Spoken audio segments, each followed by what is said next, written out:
যদি আমার কোনো উম্মত কোনো মানুষের ভাঙ্গা মন খুশি করে, ভাঙ্গা দিলটারে খুশি করে, যদি আমার কোনো উম্মত কোনো মানুষের ভাঙ্গা দিল জোড়া লাগায়া দেয়,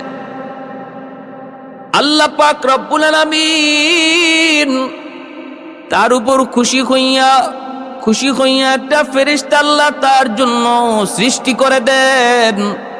আর ওই ফেরেশতা কিয়ামত পর্যন্ত শুধু তার জন্য প্রতিটা সময়ে সময়ে আল্লাহর কাছে দোয়া করতে থাকি এবং তাকে জান্নাতে পৌঁছায় দেয়।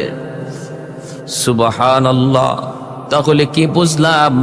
একজন মানুষের ভাঙ্গা মন কেউ যদি জোড়া লাগায় দেয়, কষ্টে আছে, কোনো এক আঘাত পেয়েছে, আপনি তার এই আঘাতটা দূর করার চেষ্টা করেছেন, তার মনের কষ্টটা দূর করার চেষ্টা করেছেন, যে কোনো পন্থায় হোক, কাজের দ্বারা হোক, কথার দ্বারা হোক, সাহায্য করার দ্বারা হোক, তার পাশে দাঁড়ানোর দ্বারা হোক, সান্ত্বনা দেওয়ার দ্বারা হোক, যদি আপনি তার মনের কষ্টটা একটু দূর করার চেষ্টা করেন, আল্লাহ এতটা খুশি হয়